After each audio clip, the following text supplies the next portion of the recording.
पाकिस्तान के अंदर कई लोग जरूर कह रहे हैं कि जी वो हम बड़े खुश हैं, नरेंद्र मोदी की जो है वो उसकी मेजोरिटी में कमी आई है कि नरेंद्र मोदी हारा है, हम इससे बड़े खुश हैं। कभी वो दिखाते हैं मोदी जी बहुत परेशान हैं, वो कभी कहते हैं कि जी गवर्नमेंट बना सकेंगे, नहीं बना सकेंगे। अगर गवर्नमेंट बन भी गई तो उनके जो अलाइज हैं वो दरमियान में जाके धोखा दे देंगे। इस तरह के तज्जिया नगार हमारे बातें कर रहे हैं। 246 सीट इंडिया के अंदर से लेना कोई आसान काम नहीं है। ये इसको इस तरह से ना देखा जाए, कांग्रेस ने तो मेरा ख्याल है पिछले 3 इलेक्शनों में इतनी सीटें मिला के नहीं ली जितनी नरेंद्र मोदी अकेला 2024 में और बीजेपी ले गई है। 7 तारीख को सरकार बन चुकी है, 8 तारीख को तैयारी हो रही है, 9 तारीख को शपथ लेके 11-12 तारीख को सेशन होगा और मोदी दोबारा से सरकार में बैठ चुका होगा। एक दिन मौका मिला था जश्न मनाने का, वो मना नहीं पाए।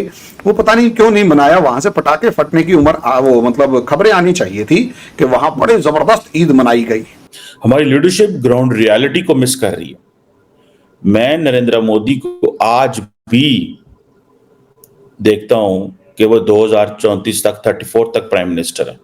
मैं उनको 2029 तक नहीं देख रहा, मैं उनको 2034 तक देख रहा हूं। 400 पार एक नारा जो था वो साइकोलॉजिकल वॉर था, अपोजिशन को दबाने के लिए या अपोजिशन को कंफ्यूज करने के लिए। इसमें एक देखो, नारे में एक कई बार क्या होता है ना, नारा जरूरी नहीं है पार हो जाए या पूरा हो जाए, लेकिन नारे से एक फायदा होता है।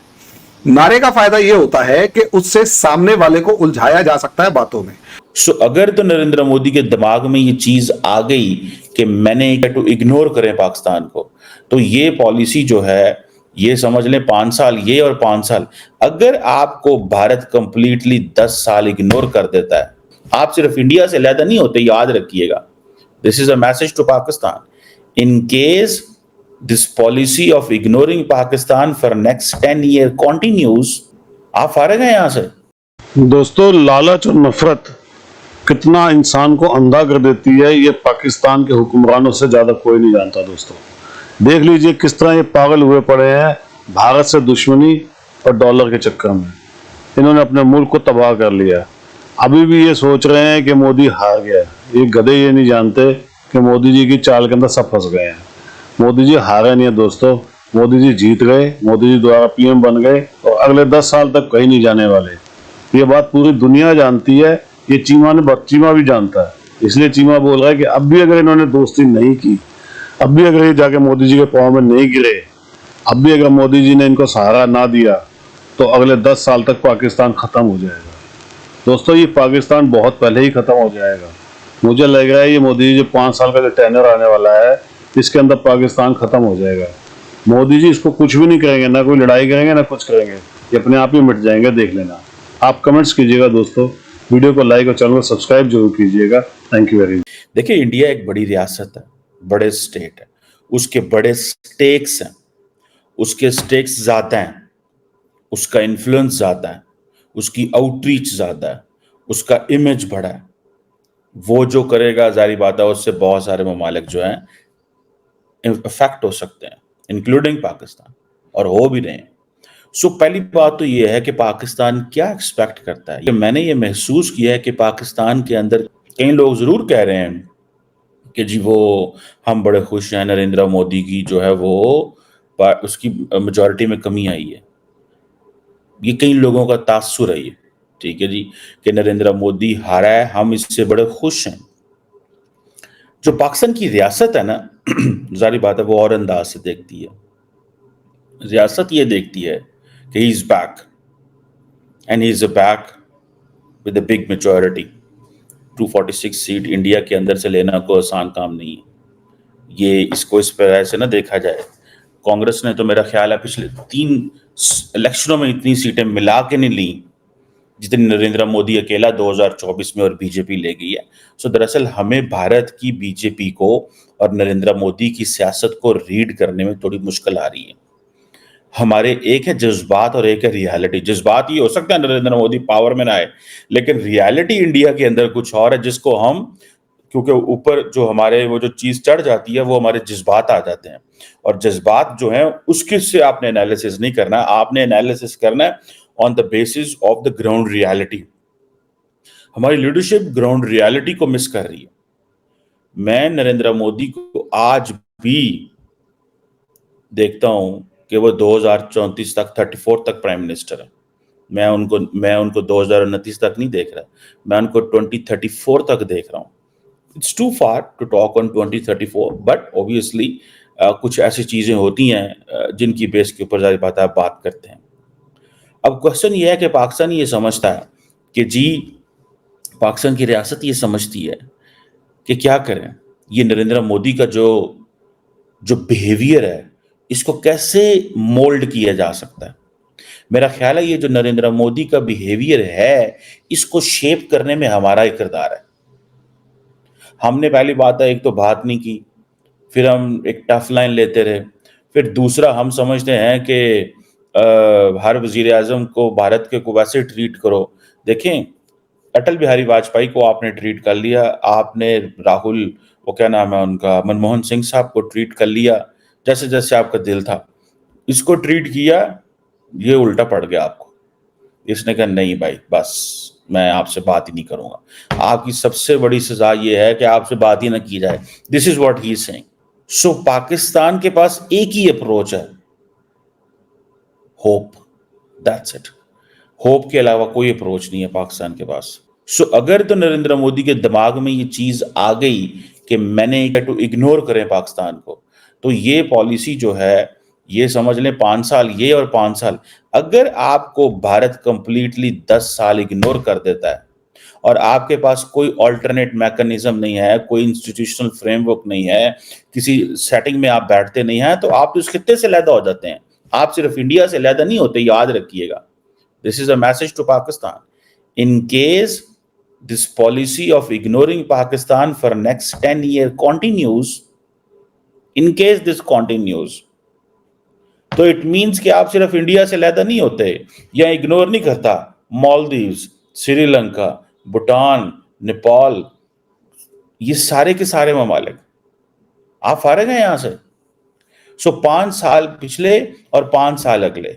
सो in case Narendra Modi engage करता है तो देन जाके आपकी जो सिचुएशन है वो स्टेबल हो सकती है, बिकॉज आपके अंदर ये कैपेसिटी नहीं है कि एक पैरेलल इंस्टीट्यूशनल सेटिंग क्रिएट कर सकें, ना आपका इतना डिप्लोमेटिक क्लाउड है, क्योंकि आपका ध्यान तो मुस्लिम वर्ल्ड की तरफ है।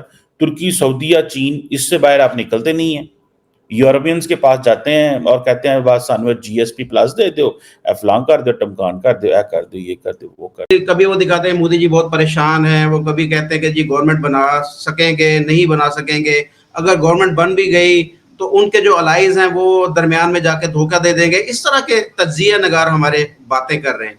तो आपसे सर मैं ये जानूंगा कि पहले तो ये बताइएगा कि मोदी जी क्या वाकई कमजोर हुए हैं इस दफा? जो रिजल्ट्स आए हैं, 400 पार का जो नारा था वो नहीं पूरा हो सका और 300 पार भी नहीं हो सका, और जानूंगा कि ये हुकूमत अपना टेन्योर पूरा कर पाएगी, और क्या जिस तरीके से मोदी जी पिछले अपने टेन्योर के अंदर उन्होंने अपनी मर्जी के फैसले किए थे, इस दफा अपने एलाइज के प्रेशर में आकर किस तरह की उनकी आप हुकूमत देख रहे हैं अगले टेन्योर के अंदर?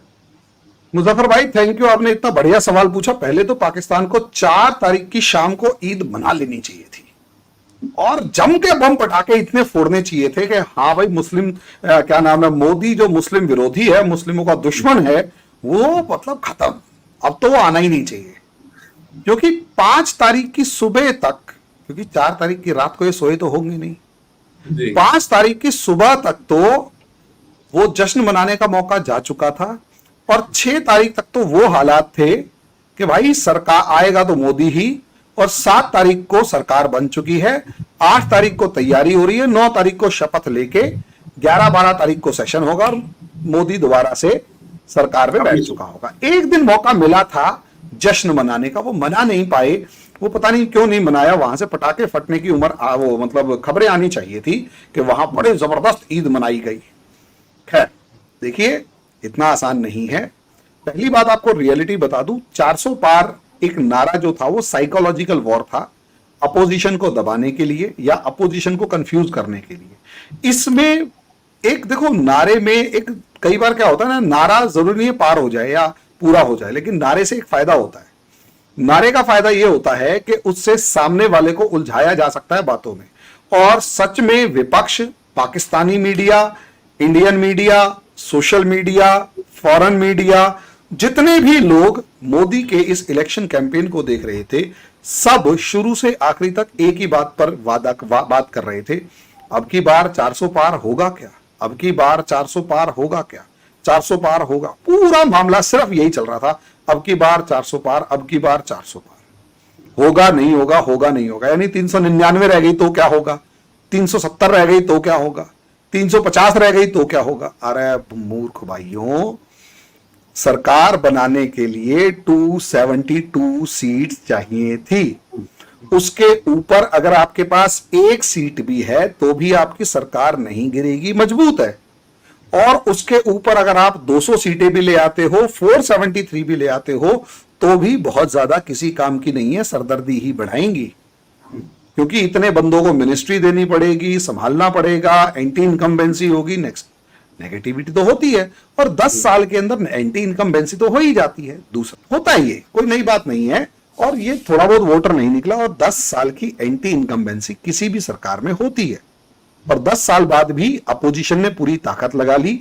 आपको पता है दूसरी पार्टी जो कांग्रेस है, उसके पीछे पूरा इंटरनेशनल मीडिया, पूरा पाकिस्तानी मीडिया, पूरा चाइना, पूरा सब खड़ा हुआ था कांग्रेस के पीछे, तब भी 100 सीटें नहीं लेके आए, 100 सीटें तब भी नहीं लेके आ पाया। और जितना राहुल एंड पार्टी थी वो टोटल मिला के 231 सीटें लाई है, और बीजेपी अकेली 241 पे है, अकेले की। यानी पूरे सारा अपोजिशन मिला के अकेले मोदी के बराबर नहीं है।